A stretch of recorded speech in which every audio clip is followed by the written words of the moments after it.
갑작스런 교통사고로 남편을 떠나보낸 지 1년이 지났습니다. 혼자 사는 게 쉽지 않아 매일 밤 눈물로 베개를 적시던 어느 날 아들과 며느리가 찾아왔어요. 어머니, 혼자 사시기 힘드시죠? 저희랑 같이 사시는 건 어떠세요? 그래도 너희 신혼집인데 괜찮겠니? 괜찮아요, 어머님. 집도 넓고 외롭게 계시는 것보다 함께 지내는 게 좋을 것 같아요. 며느리 은정이의 제안은 진심 어린 배려처럼 느껴졌죠. 저는 잠시 망설였지만 아들 현우의 진지한 눈빛에 결국 고개를 끄덕였습니다. 엄마, 걱정 마세요. 제가 잘 모실게요. 그래, 고맙다. 이사를 마치고 함께 지내는 첫 주는 행복했어요. 아침마다 아들 부부와 식사하고 낮에는 집 근처 공원을 산책하며 활기를 되찾았죠. 이런 생활이 계속되면 좋겠다고 생각했습니다. 어머님, 저희가 맞벌이라 집안일이 좀 버거워요. 가끔 도와주실 수 있으신가요? 당연하지. 내가 할 수 있는 건 뭐든지 돕고 싶어. 처음에는 간단한 집안일을 돕는 정도였어요. 설거지, 빨래, 가끔 저녁 준비하기. 아들 얼굴 보는 것만으로도 행복했기에 힘들다는 생각은 하지 않았습니다. 그런데 일주일 후 저녁 식사 자리에서 며느리가 꺼낸 말이 모든 것을 바꿔놓았어요. 어머님, 솔직히 말씀드릴게요. 저희가 월 300만 원을 드릴 테니 집안일을 맡아주시면 어떨까요? 식탁에 내려놓던 국그릇이 손에서 미끄러질 뻔했습니다. 아들은 눈을 피한 채 밥만 들여다보고 있었죠. 돈을 받고 집안일을 하라고? 부담스러우시면 다른 방법을 찾아볼게요. 하지만 어머님께도 용돈이 생기고 저희도 도움을 받고 서로 윈윈 아닐까요? 며느리의 말투는 비즈니스적이었어요. 그 순간 저는 가족이 아닌 거래 상대로 전락한 기분이 들었죠. 아들의 표정에서 미안함을 읽을 수 있었지만 말리는 기색은 보이지 않았습니다. 이것이 시작이었어요. 가족이라는 이름의 비극적인 시작. 며느리의 제안을 듣고 하룻밤을 뜬 눈으로 보냈어요. 머릿속은 복잡했지만 다음 날 아침 은정이가 계약서를 들고 제 방으로 찾아왔습니다. 어머님, 어제 말씀드린 건 어떻게 생각하세요? 은정아, 정말 우리 사이에 계약서가 필요할까? 어머님, 돈이 오가는 일은 명확하게 해두는 게 서로를 위한 거예요. 계약서를 펼쳐보니 가사도우미 계약서라는 제목이 적혀 있었죠. 그 순간 가슴이 쿵 내려앉았습니다. 주 5일, 아침 7시부터 저녁 7시까지. 이렇게 딱딱하게. 어머님, 이렇게 해야 서로 오해가 없을 것 같아요. 월급은 매달 일일에 통장으로 입금해 드릴게요. 은정이는 비즈니스 미팅을 하듯 차분히 말했어요. 저는 손이 떨려 펜을 제대로 잡을 수가 없었습니다. 현우는 이 계약서를 봤니? 네, 아침에 출근하기 전에 다 봤어요. 오빠도 좋은 생각이라고 했어요. 아들의 동의까지 얻었다는 말에 더 이상 거절할 명분이 없었죠. 계약서의 조항들을 하나씩 읽어내려갔습니다. 식사 준비, 청소, 빨래. 고용주의 요청 시 추가 업무 수행이라는 건 무슨 뜻이야? 가끔 손님이 오거나 특별한 일이 있을 수 있잖아요. 너무 걱정 마세요. 이 조항이 나중에 얼마나 문제가 될지 그때는 몰랐어요. 떨리는 손으로 계약서에 서명했습니다. 서명하셨으니 내일부터 시작하는 걸로 할게요. 아, 그리고 이건 첫 달 월급이에요. 은정이는 봉투를 건네며 미소를 지었어요. 봉투 안에는 현금 300만 원이 들어 있었습니다. 이렇게 현금으로. 첫 달은 특별히요. 앞으로는 계좌로 보낼게요. 은정이가 나가고 방에 혼자 남자 봉투를 바라보았죠. 돈은 분명 많았지만 왠지 더럽게 느껴졌어요. 그런데 그 순간 현관문이 열리는 소리가 들렸습니다. 어머니, 저 왔어요. 계약서 잘 보셨어요? 현우가 제 방으로 들어왔고 저는 아들의 눈을 똑바로 쳐다보았어요. 현우야, 이게 정말 네 생각이니? 엄마, 은정이 말이 맞아요. 이게 서로에게 좋은 방법 같아요. 돈도 벌고 외롭지도 않고. 아들의 말에 더 이상 할 말이 없었습니다. 그날부터 저는 아들 집에 월급쟁이 어머니가 되었어요. 계약 다음 날부터 저희 새로운 일상이 시작됐어요. 아침 6시에 알람이 울렸고 서둘러 일어나 아침 식사 준비를 했습니다. 어머님, 오늘 아침은 프렌치 토스트 부탁드려요. 그리고 저는 블루베리 스무디도 마시고 싶어요. 아직 블루베리가 없는데. 냉동실에 있어요. 어제 장 봐놨어요. 오빠는 샐러드도 추가해 주세요. 은정이의 지시는 점점 더 구체적으로 변했죠. 요리를 서둘러 끝내고 식탁에 차려놓았습니다. 어머님, 토스트가 좀 타서 쓴데요? 미안해, 다시 해줄게. 시간이 없어요. 오늘은 그냥 먹고 내일부터 조심해 주세요. 며느리의 말투에서 고용주의 느낌이 물씬 풍겼어요. 부부가 출근한 후 설거지를 하면서 창밖을 바라봤습니다. 내가 지금 뭐 하는 걸까? 오후에 친구와 통화하면서 속마음을 털어놓았습니다. 손녀뻘 되는 며느리에게 가정부 취급받는 현실이 창피하게 느껴졌어요. 그럼 그만두지. 왜 돈 받고 이래? 그래도 300만 원이면 적지 않잖아요. 게다가 내 아들인데. 통화를 마치고 빨래를 개면서 가슴이 무거웠습니다. 저녁이 다가오자 현관문이 열렸어요. 어머니, 오늘 저녁은 뭐예요? 소불고기 해놨어. 반찬도 4가지 준비했어. 아, 오늘은 회식이 있어서 저녁 안 먹어요. 오빠만 챙겨주세요. 사전에 말도 없이 갑자기 계획을 바꾸는 며느리의 태도에 당황스러웠지만 말을 삼켰어요. 아들이 퇴근하고 돌아왔을 때 식탁에는 차려진 음식이 그대로 남아 있었죠. 엄마, 이렇게 많이 왜 했어요? 은정이 안 먹는다고 했잖아요. 아이고, 갑자기 그러는 바람에. 미안하다. 낭비하지 말고 적당히 해요. 은정이가 돈 주는 만큼은 제대로 해야죠. 아들의 말에 가슴이 내려앉았습니다. 어느새 내 아들마저 고용주가 되어 있었어요. 현우야, 엄마한테 그런 말을 하니? 엄마, 솔직히 이렇게 서로 편하잖아요. 엄마도 돈 벌고, 우리도 편하고. 식사 후 방으로 들어와 창밖을 바라보았습니다.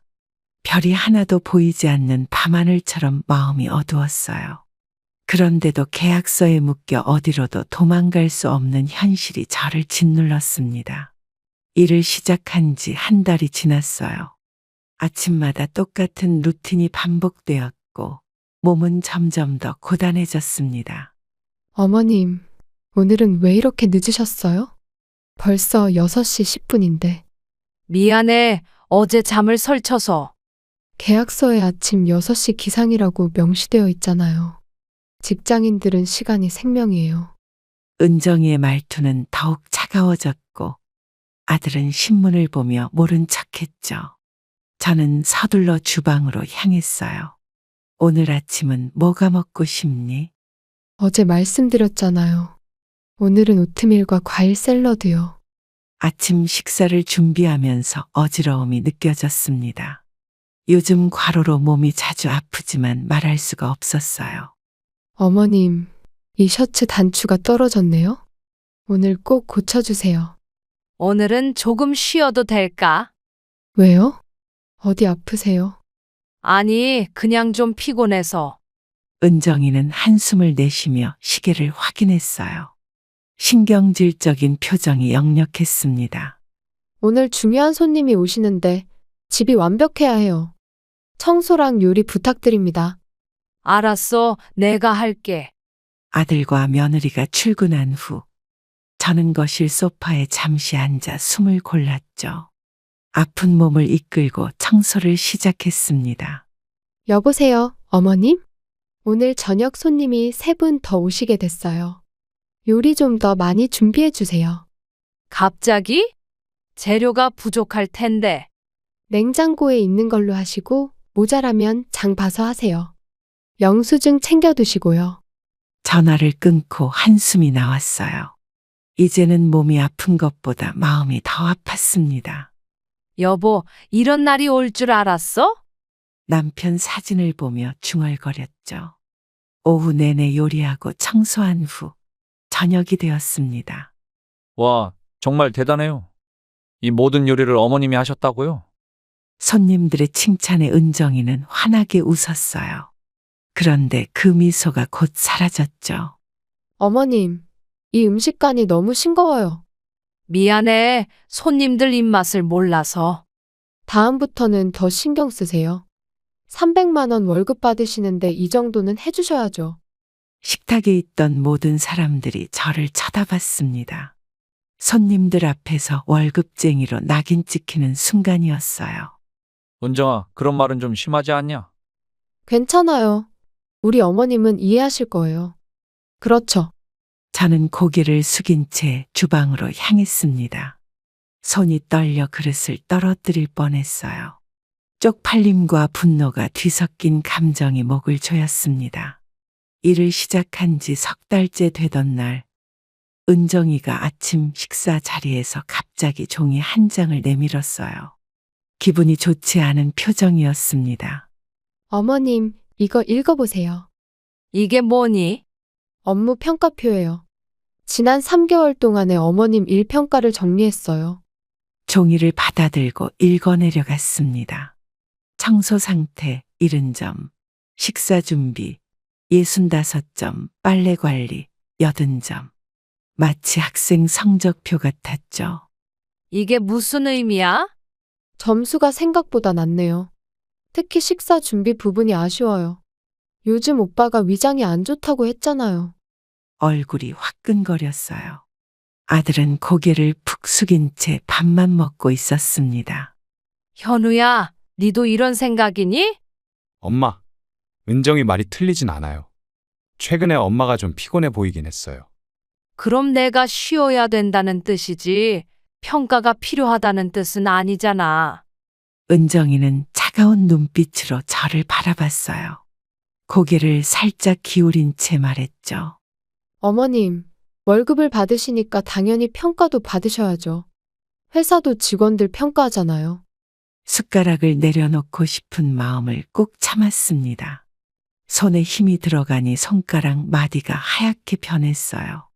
그래서 이 평가로 뭘 하려고? 다행히 첫 3개월이니까 적응 기간이라 생각하고 월급은 그대로 두겠어요. 하지만 앞으로 개선이 없으면 재논의해야 할 것 같아요. 아들과 며느리가 출근한 후 저는 그 평가표를 노려보았습니다. 불과 1년 전까지만 해도 가족이었는데 이제는 성과를 평가받는 직원이 되어버렸어요. 여보세요, 민정 씨. 시간 있어요? 오랜 친구에게 전화를 걸었습니다. 누군가에게 하소연하지 않으면 가슴이 터질 것 같았어요. 왜 그래? 무슨 일 있어? 나 아들한테 월급 받고 일하고 있는데 이제는 성적표까지 받았어. 뭐라고? 농담이지? 전화기 너머로 친구의 놀란 목소리가 들렸습니다. 평가표를 들여다보며 한숨만 나왔어요. 그만두지 그래? 그런 취급 받으면서까지? 어떻게 그만둬. 이 나이에 어디 가서 300만 원을 벌겠어. 통화를 마치고 평가표를 구겼지만 곧 다시 폈습니다. 이걸 버리면 월급에 영향이 갈지도 모르니까요. 며느리의 평가표는 저희 존재 가치를 돈으로 환산한 증거였죠. 평가표를 받은 후 일주일이 흘렀습니다. 아침 식사 자리에 둘러앉았지만 공기는 여전히 무거웠어요. 저는 최선을 다해 은정이의 입맛에 맞는 아침을 준비했죠. 어머님, 오늘 오빠 생일이잖아요. 저녁에 친구들 몇 명 초대했어요. 정말 내가 케이크라도 준비할 걸. 케이크는 제가 주문했고요. 저녁 요리는 어머님이 준비해 주세요. 은정이는 냉장고 문을 열고 메모를 가리켰습니다. 그곳에는 장황한 요리 목록이 적혀 있었어요. 이걸 다 오늘 안에 준비하라고? 네, 친구들이 8명 와요. 한식으로 푸짐하게 차려주세요. 특히 갈비찜은 오빠가 좋아하니까 꼭 부탁드려요. 아들은 신문을 보다가 고개를 들었어요. 무표정한 얼굴로 은정이의 말에 맞장구 쳤죠. 엄마, 갈비찜 잘하시잖아요. 친구들에게 자랑하고 싶어요. 그래. 알았어. 두 사람이 출근한 후 저는 장을 보러 나섰습니다. 고급 식재료를 담으며 카드를 긁었어요. 나중에 영수증을 제출하면 돈을 돌려받겠지만 마음은 무거웠습니다. 아들 생일인데 이렇게 타인 같은 느낌이 들다니. 집에 돌아와 요리를 시작했어요. 손이 부르터도 쉴 수 없었죠. 며느리의 리스트대로 음식을 하나씩 완성해 나갔습니다. 어머님, 도착했어요. 음식 다 됐나요? 응, 방금 마무리했어. 은정이는 테이블을 살펴보며 만족스러운 듯 고개를 끄덕였어요. 하지만 곧 미간을 찌푸렸죠. 어머님, 왜 이렇게 장식이 없죠? 생일 파티인데. 미안해. 요리하느라 정신이 없어서. 왠지 성의가 없어 보이네요. 그래도 월급은 꼬박꼬박 받으시면서. 벌써 손님들이 도착하기 시작했고 저는 부엌에 머물렀습니다. 창밖으로 보이는 달빛만이 저희 위로가 되었어요. 와, 이 갈비찜 정말 맛있네요. 직접 하신 거예요? 손님의 목소리가 들렸고 은정이의 대답이 이어졌습니다.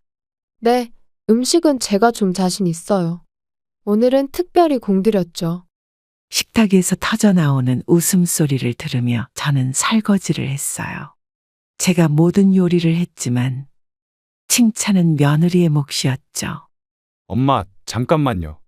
파티가 끝나고 손님들이 모두 돌아간 후 아들이 부엌으로 찾아왔습니다. 오늘 정말 수고 많으셨어요. 갈비찜이 진짜 맛있었어요. 그래? 다행이다. 생일 축하해, 아들. 근데 엄마, 은정이가 손님들 앞에서 자기가 했다고 한 건 그냥 넘어가 주세요. 체면 때문에 그랬을 거예요. 아들의 말에 가슴이 찔렸습니다. 자식을 위해 일하는 것조차도 숨겨야 할 일이 되어버렸다니요. 괜찮아. 어차피 난 월급 받는 사람이니까. 엄마, 역시 최고예요. 아들은 어색하게 웃으며 방으로 돌아갔어요. 부엌에 혼자 남은 저는 창밖을 바라보았습니다. 고단한 하루였지만 내일도 똑같은 일상이 반복될 거라는 생각에 한숨만 나왔어요. 아침 식사 준비 중 갑자기 그릇을 떨어뜨렸어요. 바닥에 깨진 그릇 조각이 사방으로 흩어졌습니다. 허리를 굽혀 치우려는데 현기증이 일면서 균형을 잃었고 손바닥이 깨진 조각 위로 내리꽂혔어요. 아이고, 어머님, 무슨 소리예요? 은정이가 부엌으로 달려왔습니다. 제 손에서 피가 흐르는 것을 보고 표정이 굳었어요. 이게 무슨 짓이에요? 오늘 중요한 손님 오시는 날인데. 미안해. 그릇을 떨어뜨려서. 손님 오시기 전에 이거 다 치우고 요리 마저 해주세요. 피는 대충 닦고요.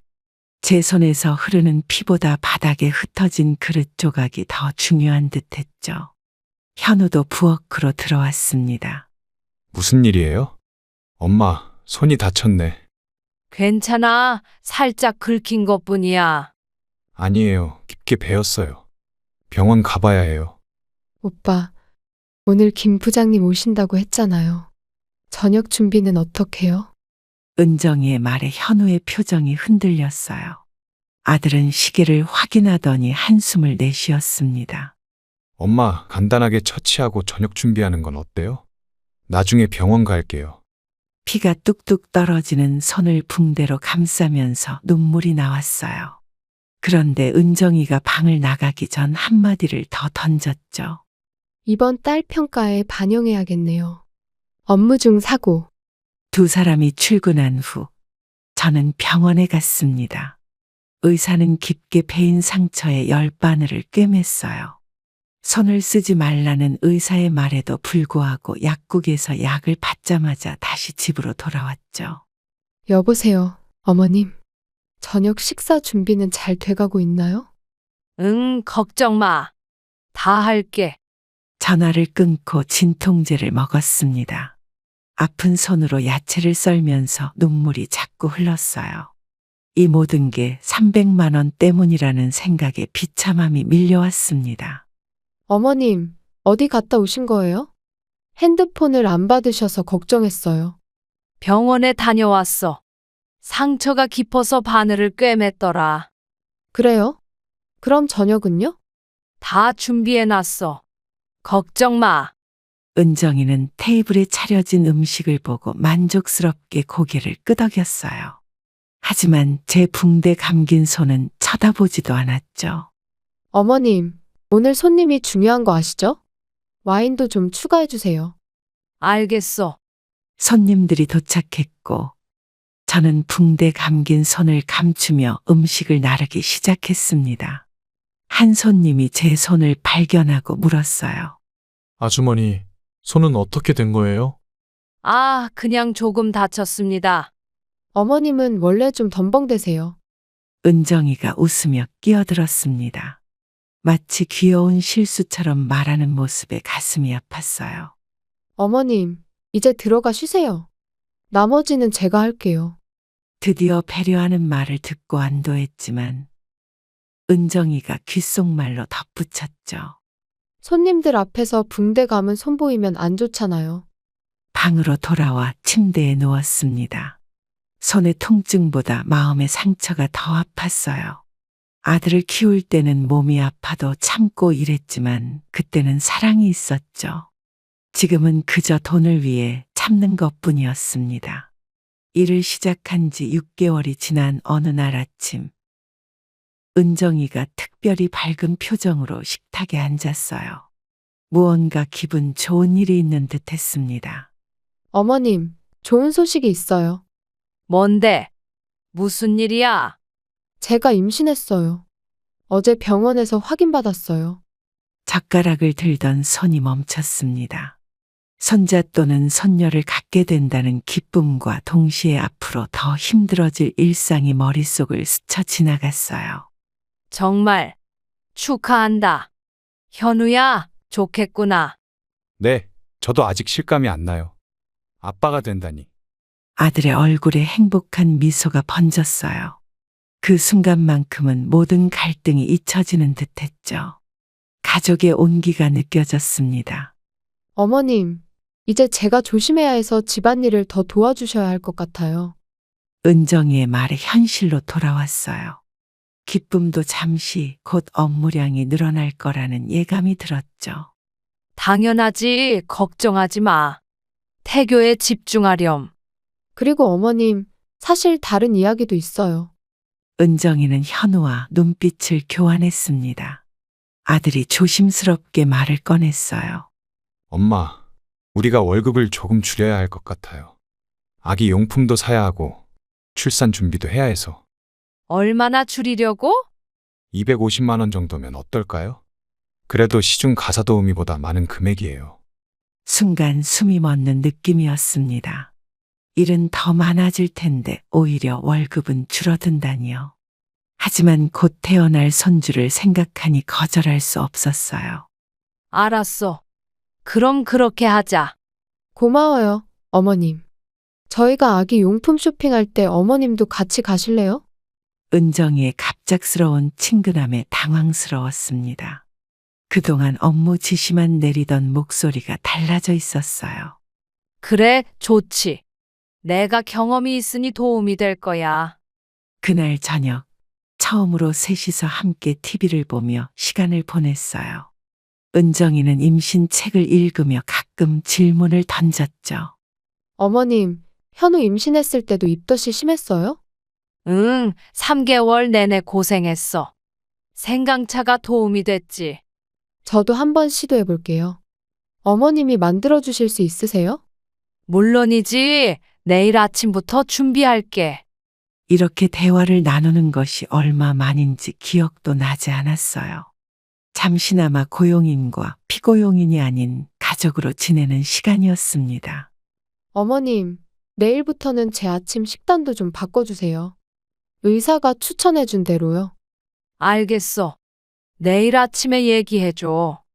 마음 한구석에서는 이 변화가 일시적인 건 아닐까 하는 의심이 들었어요.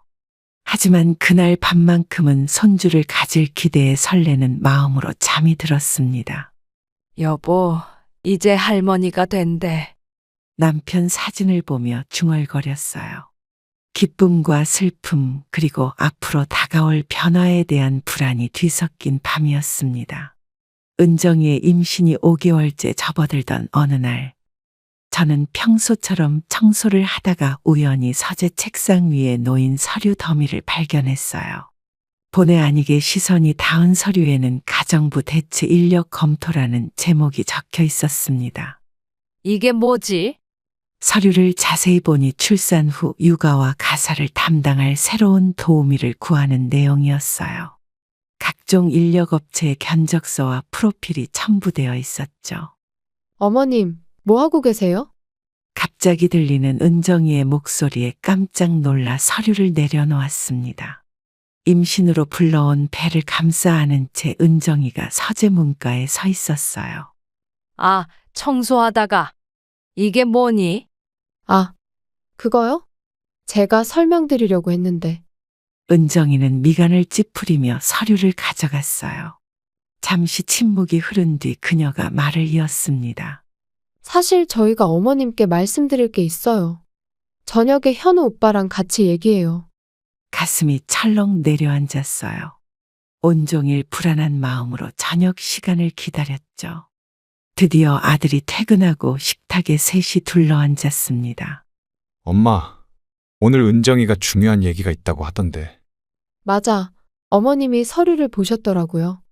은정이의 표정은 담담했어요. 마치 비즈니스 미팅을 하듯 말했죠.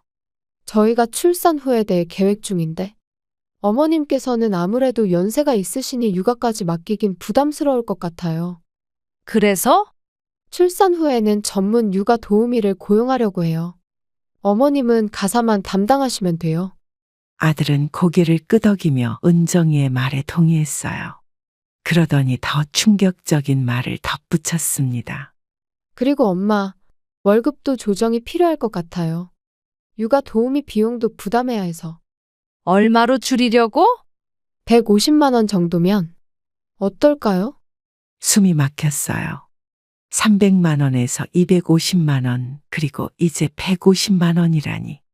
일은 그대로인데 월급만 반으로 줄어든다는 말이었죠. 갑자기 반으로 줄이는 건 너무한 거 아니니?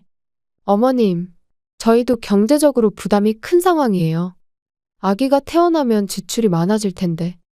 은정이의 말에 아들은 내내 고개를 끄덕이기만 했습니다. 이미 두 사람의 합의가 끝난 상태라는 걸 눈치챘어요. 그래, 알았어.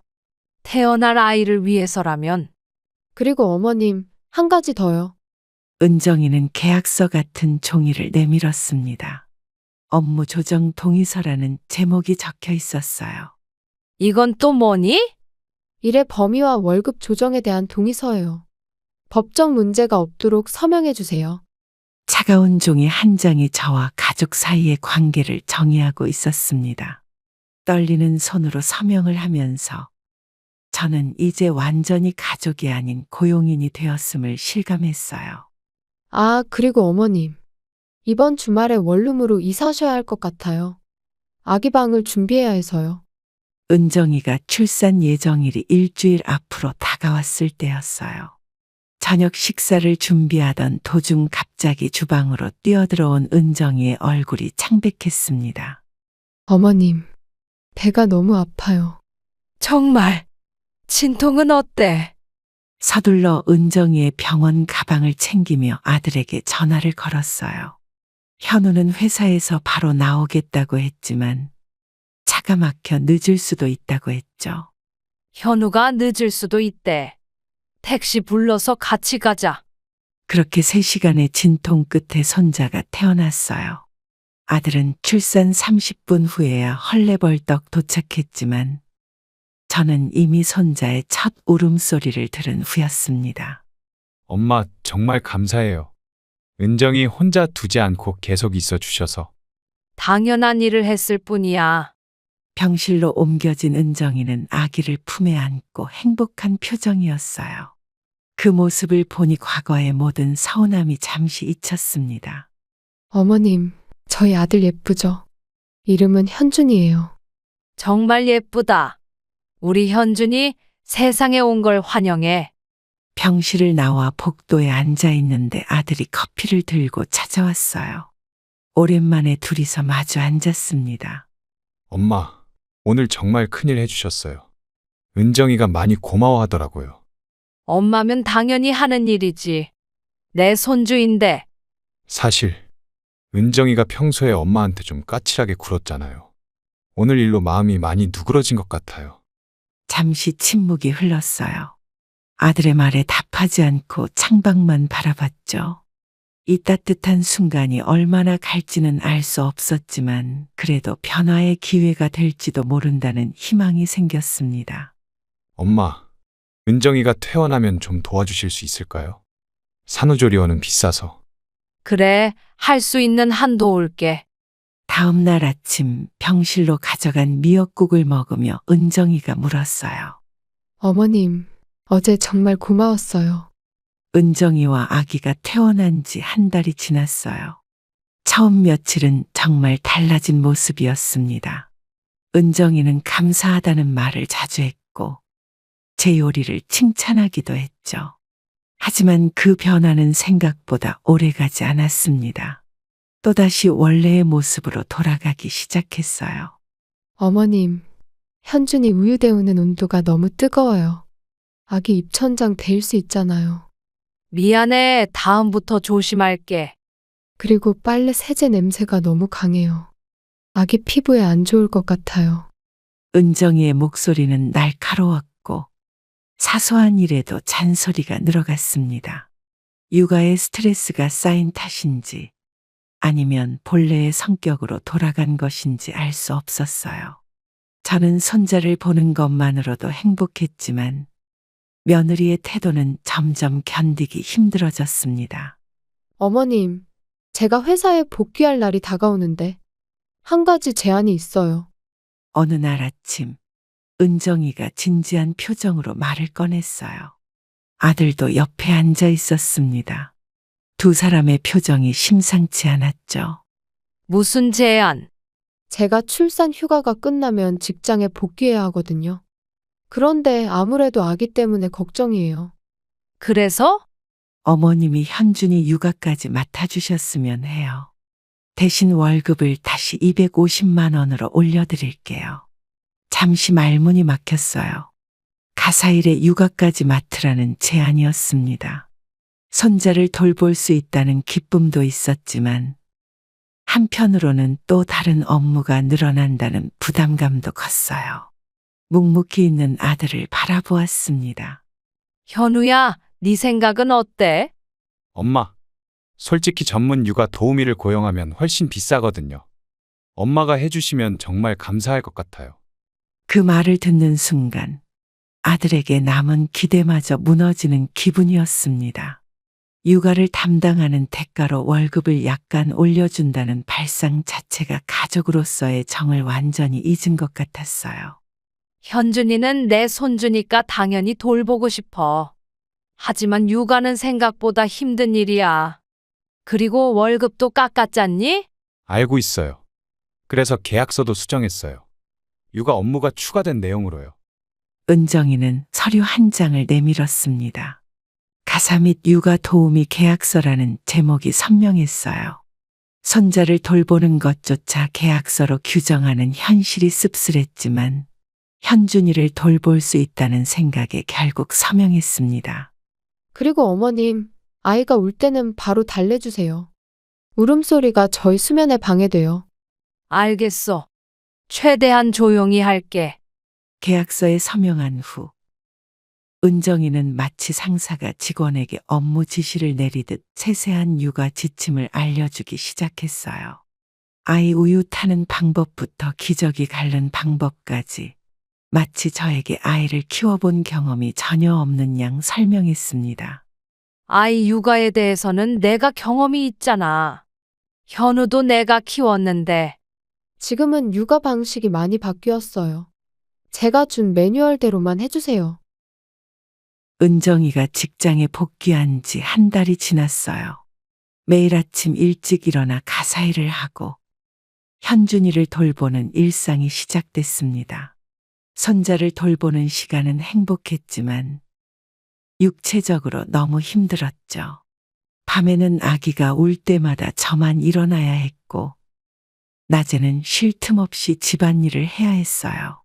어머님, 오늘 회사에서 중요한 미팅이 있어요. 현준이가 아침에 잘 먹었나요? 응, 분유 다 먹었어. 아침에 목욕도 시켰고. 기저귀는요? 발진이 있었는데 확인하셨어요? 물론이지. 발진 연고도 발랐어.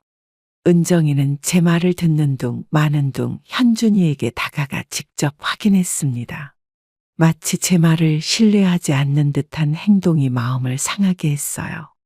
하지만 아기를 안고 있으면 그런 서운함도 잠시 잊을 수 있었죠. 저희 오늘 늦을 거예요. 회식이 있어서요. 현준이 재워주세요. 알았어. 조심히 다녀와. 부부가 출근한 후 저는 현준이와 하루를 보냈습니다. 아기 옷을 빨고 장난감을 소독하고 이유식을 준비하며 바쁘게 지냈어요. 오후에는 현준이가 열이 나기 시작했습니다. 여보세요, 은정아. 현준이가 열이 좀 있어서. 어머님, 지금 회의 중이에요. 해열제 줘보세요. 냉장고 두 번째 칸에 있어요. 이미 줬는데 열이 38.5도까지 올라갔어. 병원에 가봐야 할 것 같아. 그냥 좀 지켜보세요. 제가 지금 나갈 수가 없어요. 전화를 끊고 불안한 마음으로 아기의 열을 재보았어요. 38.7도까지 올라 있었죠. 더 이상 기다릴 수 없어 혼자 택시를 불러 병원으로 향했습니다. 아이가 장염 증세가 있네요. 입원이 필요할 것 같습니다. 의사의 말에 가슴이 철렁 내려앉았어요. 다시 은정이에게 전화했지만 받지 않았습니다. 아들에게도 연락했지만 역시 받지 않았어요. 할 수 없이 혼자 입원 수속을 밟았습니다. 아가, 할머니가 있으니까 걱정 마. 금방 나을 거야. 병실에서 잠든 현준이의 작은 손을 잡고 있는데 밤 10시경 문이 벌컥 열렸어요. 은정이와 현우가 허겁지겁 들어왔습니다. 어머님, 왜 연락도 없이 아이를 입원시켜요? 얼마나 놀랐는지 알아요? 계속 연락했잖아. 니네가 전화를 안 받았잖아. 카톡을 보내셨어야죠. 문자라도요. 전화만 하시면 어떻게 알아요? 은정이의 목소리가 점점 커졌어요. 오히려 제가 잘못한 것처럼 몰아가는 상황이 황당했습니다. 병실에서 논쟁을 하는 것이 불편의 복도로 나왔어요. 은정아, 현준이가 너무 아픈 것 같아서 급히 데려온 거야. 그 상황에서 카톡까지 생각할 여유가 없었어. 어머님, 저희가 얼마나 걱정했는지 모르시죠? 회사에서 급하게 나오느라 중요한 미팅도 망쳤어요. 아들은 내내 조용히 있다가 마침내 입을 열었습니다. 엄마, 은정이 말이 맞아요. 연락을 좀 더 다양하게 했어야죠. 저희는 일하는 사람이잖아요. 현우야, 네 아들이 아프다는데 미팅이 더 중요해? 아들의 말에 더 큰 상처를 받았어요. 저의 판단을 신뢰하지 않고 오히려 비난하는 두 사람이 낯설게 느껴졌습니다. 그 순간 제가 이들에게 단지 가정부일 뿐이라는 사실을 다시 한번 깨달았어요. 현준이가 퇴원하고 일주일 후 저는 은정이가 재택 근무 중인 거실에서 작은 소리가 들려 문 앞에 멈춰 섰어요. 은정이가 누군가와 전화 통화를 하고 있었고 그 내용이 저에 관한 것 같았습니다. 귀를 기울이지 않으려 했지만 제 이름이 언급되는 순간 발걸음을 멈췄어요. 그래, 시어머니가 돈 받고 일하시는데 정말 쓸모가 없어. 그날도 아이 한 번 제대로 못 봐서 입원까지 했잖아. 심장이 내려앉는 느낌이었어요. 은정이의 목소리는 제가 한 번도 들어본 적 없는 경멸이 가득했습니다. 그래도 월급은 꼬박꼬박 가져가. 250만 원이면 적은 돈도 아닌데. 저도 모르게 문을 밀고 들어갔어요. 은정이는 제 모습에 깜짝 놀라 전화를 급히 끊었습니다. 얼굴이 창백해져 있었죠. 어머님, 언제부터 거기 계셨어요? 방금 누구랑 통화했니? 아, 친구요. 그냥 수다 떨던 거예요. 은정이의 눈빛이 불안하게 흔들렸어요. 제가 얼마나 들었는지 가늠하려는 듯했죠. 그 순간 어떤 결심이 섰습니다. 더 이상 이렇게 살 수는 없다는 생각이요. 은정아, 나 그만둘게. 네. 갑자기 무슨 말씀이세요? 월급 받고 일한 지 1년이 넘었는데 내가 가족으로 대우받은 적이 없어. 그냥 가정부, 아니 그보다 못한 취급을 받았지. 은정이의 표정이 굳어졌습니다. 방어적인 자세를 취하며 자리에서 일어섰어요. 어머님, 저희가 월급도 드리고 방도 제공해드리잖아요. 뭐가 부족하다는 거예요? 돈이 중요한 게 아니야. 가족이란 건 서로 존중하고 이해하는 거지 고용 관계가 아니잖아. 침묵이 흘렀습니다. 은정이의 눈빛이 차갑게 변했어요. 제 결심이 확고하다는 걸 느꼈는지 태도를 바꿨습니다. 그럼 어떻게 하실 건데요? 어디 가실 때라도 있으세요? 그건 내가 알아볼게. 현준이가 울음소리를 내기 시작했어요. 자동적으로 아기 방으로 향하려던 저를 은정이가 막아섰습니다. 제가 볼게요. 어차피 그만두실 거면 이제 신경 쓰지 마세요. 저녁에 현우가 퇴근했을 때 저는 짐을 꾸리고 있었어요. 아들은 은정이에게 상황을 들었는지 당황한 표정으로 제 방문을 열었습니다. 엄마, 갑자기 이게 무슨 일이에요? 무슨 일 있었어요? 현우야, 더 이상 이렇게 살 수 없어. 너희 가족의 가정부로 사는 건 너무 힘들어. 엄마도 우리 가족이잖아요. 뭐가 그렇게 불만이신데요? 가족? 정말 그렇게 생각해? 그럼 왜 계약서를 쓰고 월급을 주니? 아들의 표정이 굳어졌어요. 말문이 막힌 듯 잠시 침묵했죠. 그리고는 한숨을 내쉬며 말했습니다. 엄마, 솔직히 은정이 의견이 맞아요. 이 집에서 같이 살려면 규칙이 필요하고 엄마도 뭔가 기여를 해야죠. 우리도 바쁘게 살고 있잖아요. 네 아들 키우는 게 기여가 아니라고 생각하니? 그건 엄마가 계약에 동의하신 거잖아요. 아들의 대답에 가슴이 찢어지는 듯 아팠습니다. 제 아들이 저를 가족이 아닌 고용인으로 볼 때 더 이상 머물 이유가 없다는 확신이 들었어요. 아들 집을 나와 친구 민정의 집에 임시로 머물게 되었어요. 작은 방 하나를 빌려 지내면서 앞으로 어떻게 살아야 할지 고민했습니다. 그렇게 일주일이 지났을 때 갑자기 은정이에게서 전화가 왔어요. 어머님, 잘 지내고 계세요? 응, 괜찮아.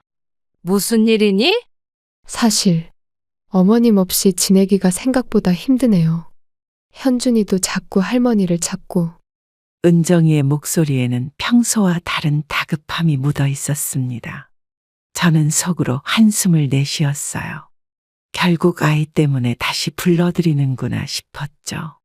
그래서 다시 오라는 거니? 네, 다시 와주시면 안 될까요? 월급은 350만 원으로 올려드릴게요. 그 순간 분노가 치밀어 올랐습니다.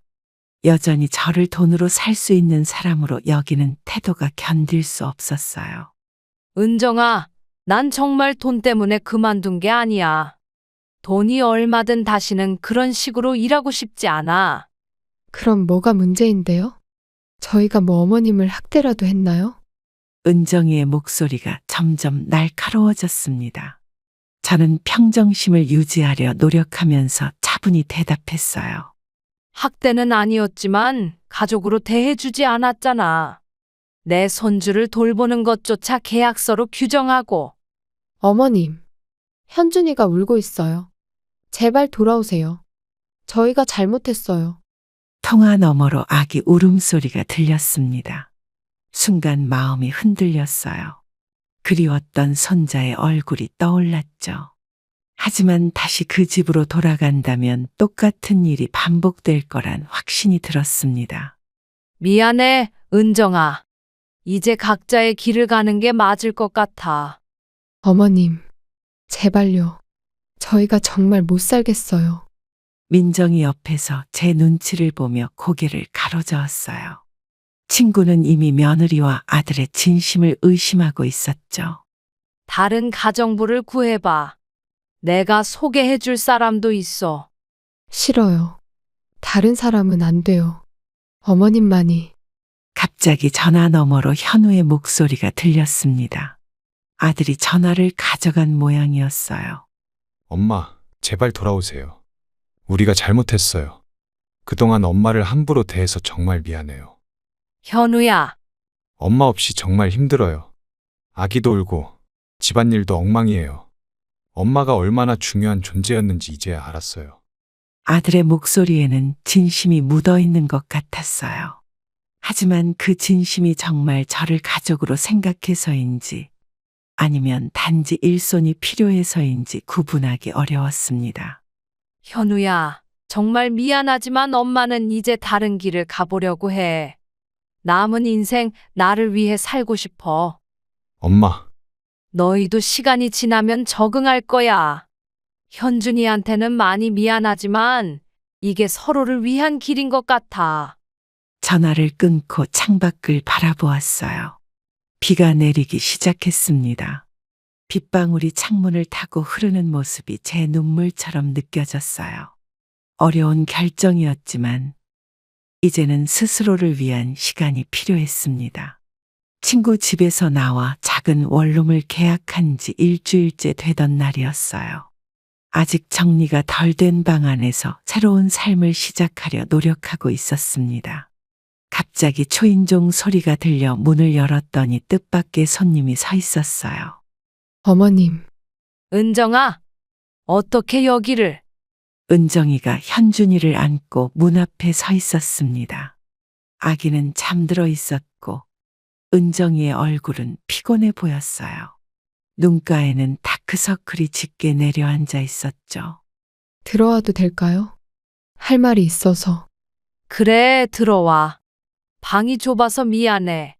원룸 안으로 들어온 은정이는 조심스럽게 현준이를 소파에 눕혔어요. 아기의 얼굴을 보니 가슴이 찡했습니다.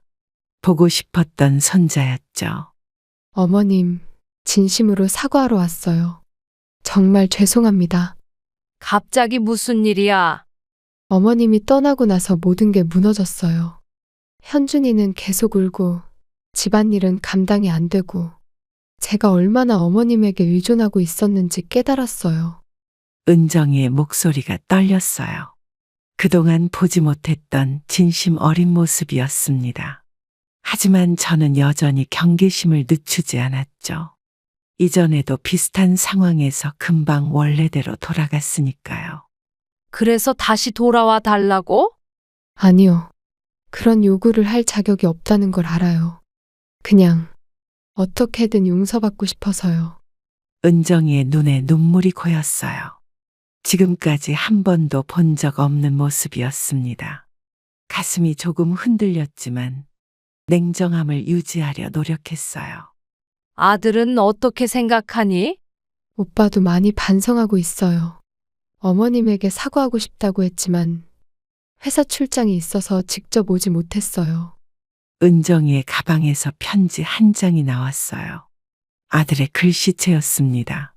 떨리는 손으로 편지를 펼쳤어요. 엄마, 정말 미안해요. 엄마를 가족이 아닌 직원처럼 대했던 저를 용서해 주세요. 돌아오지 않으셔도 괜찮으니 그냥 저희의 사과만 받아주세요. 글씨체가 흔들리는 것을 보니 울면서 썼던 것 같았어요. 마음 한구석이 아팠지만 동시에 경계심도 생겼습니다. 진심일까? 아니면 또 다시 나를 이용하려는 수작일까? 어머님, 저희가 얼마나 어머님을 함부로 대했는지 이제야 깨달았어요. 정말 죄송합니다. 은정아, 사과는 고맙지만 난 이제 내 삶을 찾아가는 중이야. 돌아갈 생각은 없어. 네, 이해해요. 그래도 현준이는 가끔 보러 와주실 수 있을까요? 소파에서 뒤척이던 현준이가 눈을 떴어요. 저를 보자마자 두 팔을 뻗었습니다. 할머니, 그 작은 목소리에 가슴이 저릿했어요. 아이를 안아주며 눈물이 나올 뻔했지만 꾹 참았습니다. 이제는 제 삶의 중심을 둬야 했으니까요. 물론이지. 손자는 언제든지 보고 싶어. 하지만 그건 가정부로서가 아니라 할머니로서야. 네, 당연하죠. 어머님이 원하시는 대로요. 현준이를 품에 안고 있으니 복잡한 감정이 밀려왔어요. 하지만 이제는 알았습니다. 진정한 가족은 돈으로 사고 팔 수 있는 관계가 아니라는 것을요. 은정이의 방문 후 일주일이 지나고 아들에게서 갑작스러운 전화가 왔어요. 목소리가 평소와 달리 불안정하게 들렸습니다. 무슨 일인가 싶었던 차에 아들이 만나자고 했죠. 엄마, 시간 되시면 오늘 저녁에 잠깐 만날 수 있을까요? 무슨 일인데? 전화로 말하면 안 되니? 직접 뵙고 말씀드릴 일이 있어서요. 제발요. 아들의 간절한 목소리에 결국 약속을 잡았어요. 근처 카페에서 만나기로 했습니다. 약속 시간보다 일찍 도착해서 기다리고 있으니 아들이 허겁지겁 뛰어왔어요. 얼굴이 창백했고 눈은 충혈돼 있었습니다. 현우야, 무슨 일이야? 얼굴이 안 좋아 보이네. 엄마, 큰일이 생겼어요. 회사가 망했어요. 뭐라고? 어떻게 된 거야? 마음이 철렁 내려앉았어요. 떨리는 손으로 커피잔을 내려놓으며 아들의 이야기를 들었습니다. 저희 회사 대표가 자금을 빼돌리고 도망갔어요. 모든 직원이 일자리를 잃었고, 저도. 아들의 목소리가 흔들렸어요. 그동안 겪었던 모든 서운함이 순간 잊혔습니다. 그래도 내 아들인데 눈앞에서 무너지는 아들을 보니 가슴이 아팠어요. 그래서 은정이는 어떻게 하고 있니? 은정이도 출산 휴가 후에 복직하려던 회사가 구조조정 중이라 둘 다 실직자가 될 것 같아요. 아들의 어깨가 축 처진 모습이 안쓰러웠습니다. 어린 시절 처음 자전거에서 넘어졌을 때의 표정과 똑같았어요.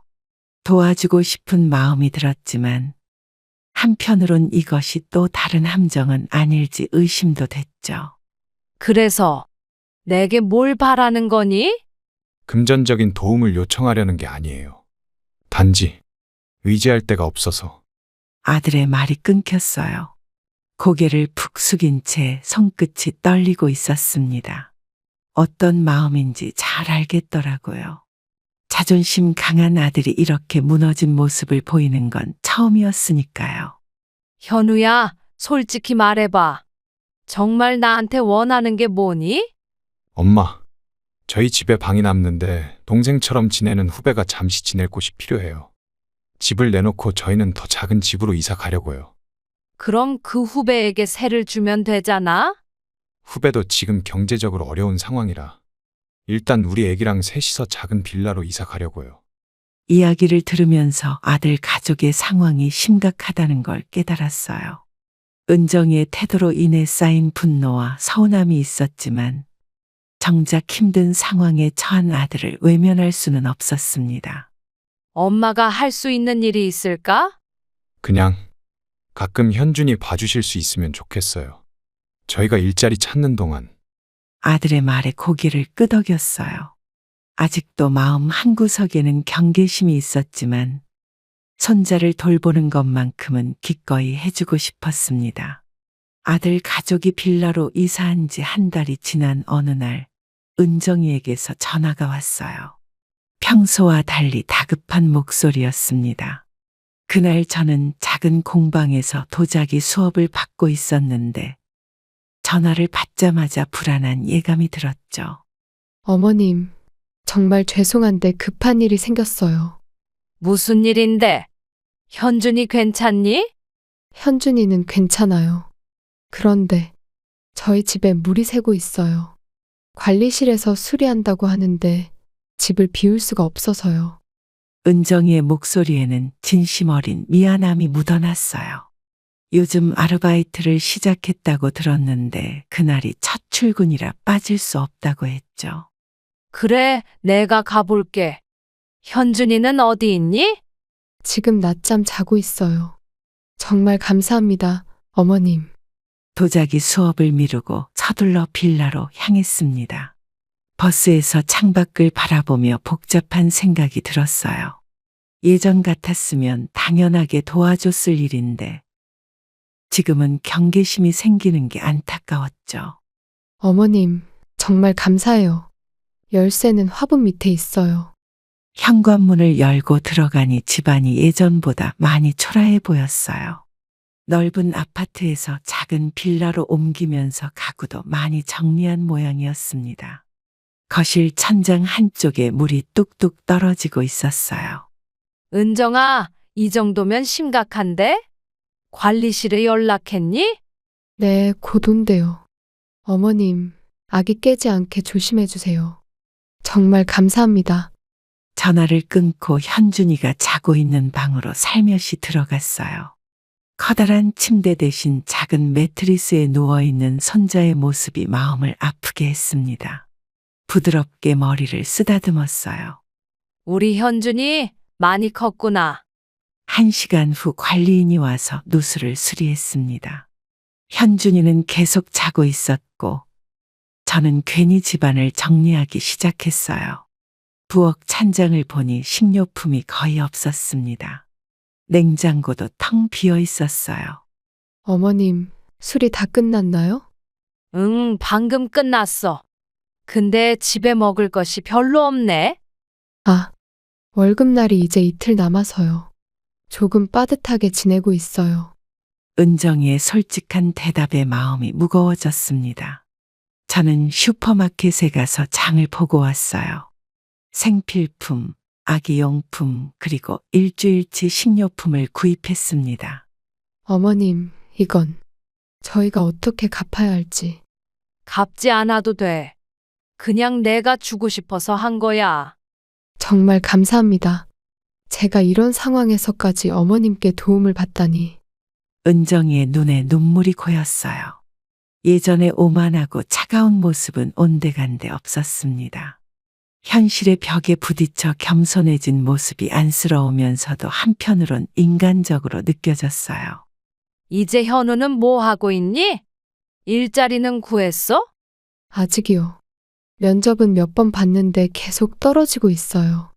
오늘도 면접 보러 갔어요. 집을 나서면서 마음이 무거웠습니다.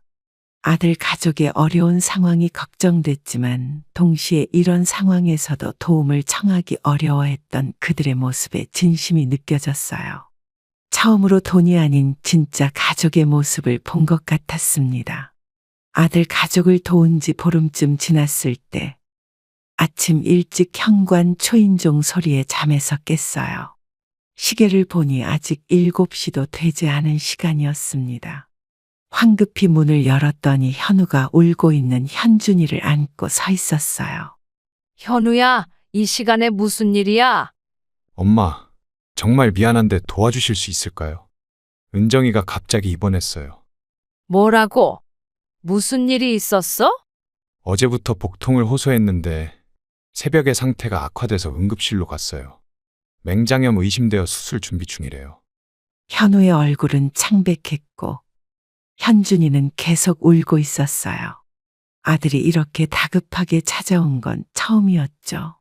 아무 생각 없이 현준이를 받아들었습니다. 걱정하지 마. 내가 현준이 볼게. 니는 얼른 병원에 가봐. 정말 감사합니다, 엄마. 아기 용품은 여기 가방에 있어요. 현우가 급히 병원으로 돌아간 후 현준이와 둘이 남겨졌어요. 울고 있는 아이를 달래면서 미지근한 우유를 만들어 주었습니다. 그제야 현준이가 조금 진정되었죠. 우리 현준이 엄마 아파서 무서웠구나. 괜찮아. 할머니가 있잖아. 아이를 재우고 나서 현우에게 연락했어요. 은정이는 수술 중이라고 했습니다. 다행히 초기에 발견해서 큰 문제는 없다고 했지만 걱정되는 마음은 가라앉지 않았죠. 엄마, 수술 잘 끝났어요. 의사 선생님이 경과가 좋다고 하셨어요. 다행이다. 입원은 얼마나 해야 하니? 일주일 정도요. 퇴원 후에도 당분간 일상생활이 어렵다고 하네요. 전화를 끊고 현준이를 보니 깊은 숨을 자고 있었어요. 아이의 작은 손을 잡고 있으니 마음이 복잡했습니다. 이런 상황이 올 줄은 몰랐죠. 할머니가 도와줄게. 다음 날 현우가 잠시 병원에서 돌아왔어요. 현준이는 아빠를 보자마자 기뻐했죠. 저는 부엌에서 죽을 끓이면서 둘의 모습을 지켜봤습니다. 엄마, 정말 죄송해요. 갑작스럽게 이렇게 부탁드려서. 무슨 소리야? 이럴 때 도와주는 게 가족이지. 저희가 그동안 엄마를 너무 함부로 대했는데 이럴 때 도와주시니 더 죄송해요. 아들의 눈에 눈물이 고였어요. 지금까지와는 완전히 다른 모습이었죠. 마음 한구석에 남아있던 서운함이 조금씩 녹아내렸습니다. 현우야, 은정이 병원비는 어떻게 되니? 보험돼. 네. 그런데 저희가 보험료를 몇 달 못 냈더라고요. 지금 급하게 마련하고 있어요. 아들의 고개가 더 숙여졌어요. 가난이 얼마나 사람을 초라하게 만드는지 볼 수 있었습니다. 저는 통장에서 500만 원을 인출해 아들에게 건넸어요. 이거 받아. 병원비에 쓰고 남으면 생활비로 써. 엄마, 이건 너무 많아요. 저희가 어떻게... 돈은 쓸 때 써야지. 내 통장에 묵혀두는 것보다 니네가 급할 때 쓰는 게 낫지. 아들이 머뭇거리다 봉투를 받았어요. 현준이가 저를 보고 웃으면서 뭔가 옹알이를 했습니다. 그 모습을 보니 다시 가족이 된 것 같은 느낌이 들었어요. 이제 월급 받고 일하는 관계는 아니지만 가족으로서 서로 도울 수 있어. 은정이가 퇴원하고 한 달이 지난 어느 날 아들이 식사 초대를 했어요. 재취업에 성공했다며 기쁜 소식을 전하고 싶다고 했습니다. 선물을 사들고 아들네 빌라로 향했어요. 문을 열자 현준이가 할머니 라고 외치며 달려왔죠. 우리 현준이 많이 컸네. 보고 싶었어, 할머니가. 할머니요, 아빠 회사 갔어요. 엄마는 집에 있어요. 그래? 그럼 엄마한테 가보자. 거실로 들어서니 은정이가 저녁 식사 준비를 하고 있었어요. 예전과는 달리 푸근한 미소로 저를 맞이했습니다. 수술 후 몸이 많이 회복된 듯 했지만 여전히 조금 야위어 보였어요. 어머님, 오셨네요. 현우 오빠가 좋은 소식이 있다고 오시라고 했죠? 응, 취직했다고 하던데 어디로 갔대? 중소기업이지만 조건이 나쁘지 않아요. 예전 회사보다 연봉은 좀 적지만 워라밸이 좋다고 하더라고요. 은정이의 말투에는 예전의 거만함이 사라지고 소박한 행복이 묻어났어요. 부엌에서 함께 음식을 준비하며 대화를 나누었습니다. 뭔가 달라진 분위기가 느껴졌죠. 어머님, 그동안 정말 감사했어요. 저희가 어려울 때 도와주셔서. 가족이니까 당연한 거지. 이제 괜찮아졌어? 네, 저도 다음 주부터 파트타임으로 일하기로 했어요. 아이 유치원 시간에 맞춰서요. 은정이가 수저를 놓고 잠시 머뭇거리더니 진지한 표정으로 제 손을 잡았어요. 그녀의 눈에는 진심이 담겨 있었습니다. 어머님, 정말 죄송합니다. 예전에 어머님을 가정부처럼 대했던 것 용서해 주실 수 있을까요? 갑작스러운 사과에 당황스러웠지만 은정이의 눈빛에서 진심을 느낄 수 있었어요. 과거의 쓰라린 기억들이 스쳐 지나갔지만 마음속 응어리가 조금씩 풀리는 느낌이었습니다. 다 지난 일이야. 우리 모두 실수를 했고 그 과정에서 배운 거지. 어머님, 제가 왜 그렇게 오만했는지 이제야 이해해요. 어릴 때부터 부모님이 저를 성공한 사람으로만 키우셔서 돈과 지위가 전부인 줄 알았어요. 은정이의 고백을 들으며 그녀의 행동을 조금 이해할 수 있게 되었어요. 인생의 쓴맛을 알고 나서야 진짜 중요한 것이 무엇인지 깨닫게 된 것 같았습니다. 현준이가 아플 때 저희를 도와주신 것, 그리고 제가 입원했을 때 어머님이 아니었다면 정말 어떻게 됐을지 몰라요. 이제 잘 지내면 돼. 과거는 잊고 앞으로만 생각하자. 현관문이 열리며 현우가 들어왔어요. 손에는 케이크와 꽃다발을 들고 있었습니다. 얼굴에 활기가 돌아온 아들을 보니 저절로 미소가 지어졌어요. 엄마, 와 계셨네요. 제가 오늘 첫 출근했어요. 축하해, 아들. 정말 기쁘다. 현우는 꽃다발을 저에게 건네며 눈시울을 붉혔어요. 단단했던 남자의 모습 뒤에 숨겨진 아들의 마음이 느껴졌습니다. 엄마, 이제 매달 용돈 보내드릴게요. 월급은 아니고 그냥 감사의 마음으로요. 그럴 필요 없어. 내가 필요한 건 돈이 아니라 가족이야. 아들 가족과의 관계가 회복되고 6개월이 지난 어느 날 부동산 중개사에게서 전화가 왔어요. 제가 통장에 모아둔 돈으로 알아보던 전원주택에 좋은 매물이 나왔다는 소식이었습니다. 오랫동안 꿈꿔왔던 저만의 공간이었죠. 어머님, 마당도 넓고 텃밭도 가꿀 수 있는 곳이에요. 읍내와도 가까워서 생활하기 편할 거예요. 정말요? 내일 바로 보러 갈게요. 네, 오전 11시에 현장에서 뵙겠습니다. 전화를 끊고 설레는 마음으로 아들에게 연락했어요. 이런 중요한 결정을 가족에게 알리고 싶었습니다. 원룸 생활에 지쳐있던 차라 새로운 보금자리가 간절했죠. 현우야, 내가 좋은 소식이 있어. 내일 전원주택 보러 갈 건데 같이 가볼래? 전원주택이요? 엄마가 이사 가시려고요? 응, 마당 있는 집에서 텃밭도 가꾸고 싶어서. 나이 들수록 조용한 곳이 좋더라고.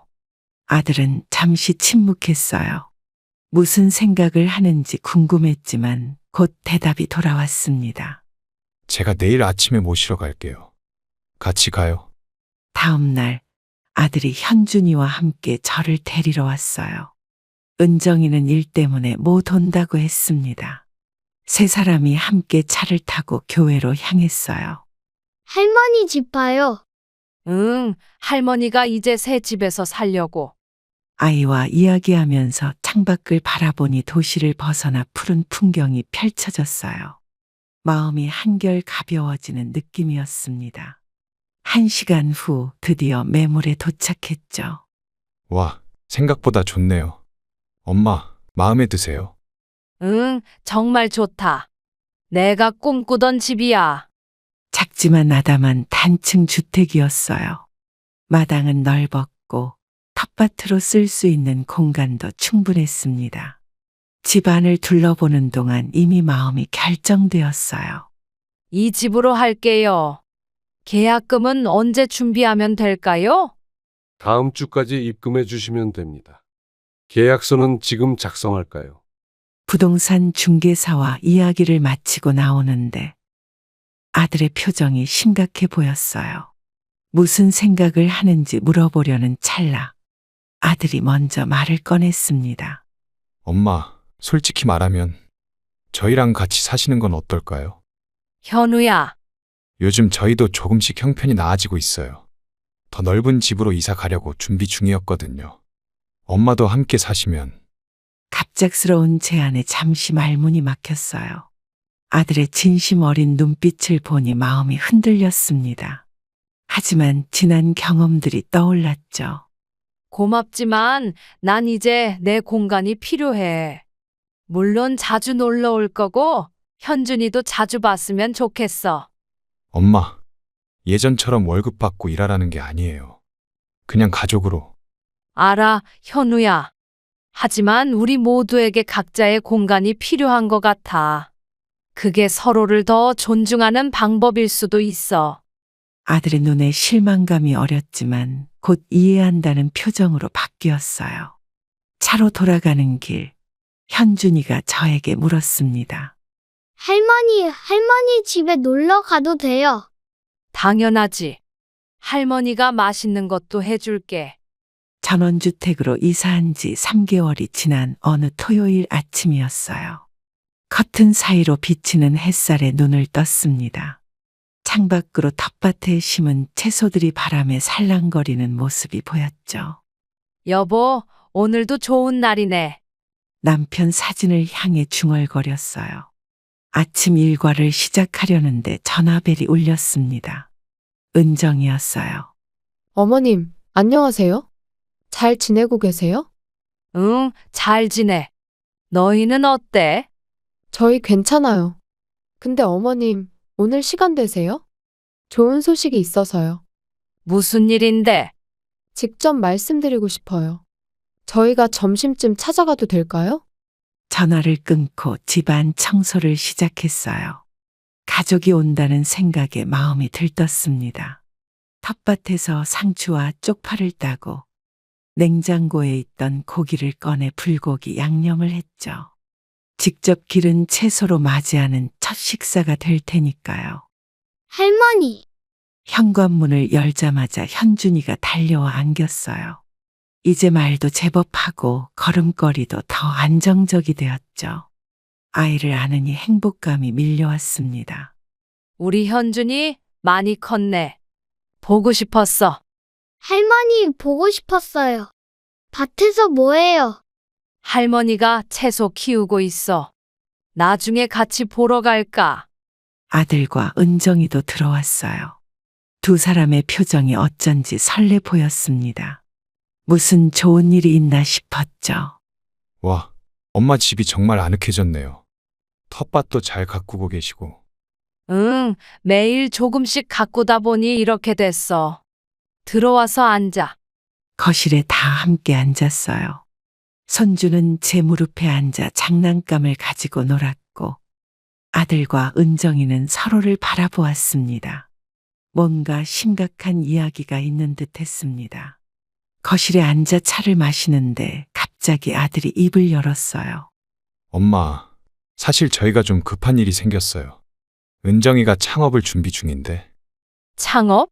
무슨 사업인데? 온라인 쇼핑몰이요. 그런데 초기 자금이 좀 많이 필요해서.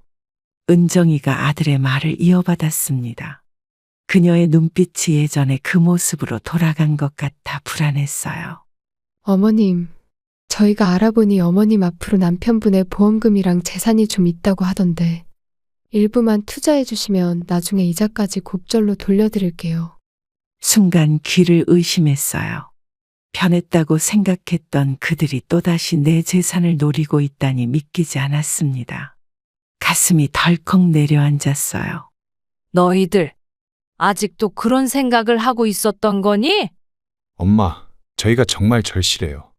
이 기회를 놓치면 앞으로도 계속 어렵게 살 것 같아서. 보험금은 내 노후를 위한 거야. 그동안 너희 도와준 게 얼마나 많은데. 은정이의 표정이 굳어졌어요. 아들은 계속 설득하려 했지만 저는 더 이상 참을 수 없었습니다. 어머님, 그래도 가족인데 서로 돕는 게 당연하지 않나요? 저희가 성공하면 더 많이 드릴게요. 그만해. 이제 너희 진짜 모습이 보이는구나. 결국 내 돈이 목적이었어? 분노와 배신감이 치밀어 올랐어요. 아이들이 텃밭에서 놀고 있어 소리를 낮췄지만 단호하게 말했습니다. 지금 당장 이 집에서 나가. 내 눈앞에서 사라져. 엄마, 진정하세요. 저희가 잘못했어요.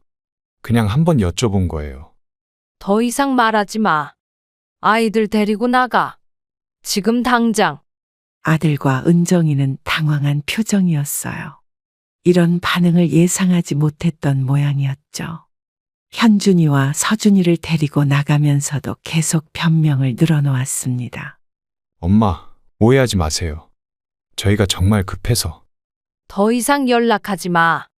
이제 끝이야. 문을 닫고 창문으로 그들이 떠나는 모습을 지켜봤어요. 손주들의 뒷모습이 안타까웠지만 이번엔 정말 단호해야 했습니다. 아들은 차에 타기 전까지도 계속 뒤돌아보며 무슨 말을 하려 했지만 더 이상 들을 생각이 없었어요. 거실에 혼자 앉아 깊은 한숨을 내쉬었습니다. 변했다고 생각했던 그들이 결국은 또 내 재산을 노리고 있었다니. 그동안의 모든 행동이 연기였나 싶어 마음이 무너졌어요. 하지만 이젠 더 이상 속지 않기로 했습니다. 이제 정말 끝이다. 더 이상 연락하지 않을 거야. 전화기를 꺼내 아들의 번호를 차단했어요. 아픈 결정이었지만 내 남은 인생을 위해 꼭 필요한 일이었습니다. 창밖으로 보이는 텃밭에 시선을 두며 다짐했어요.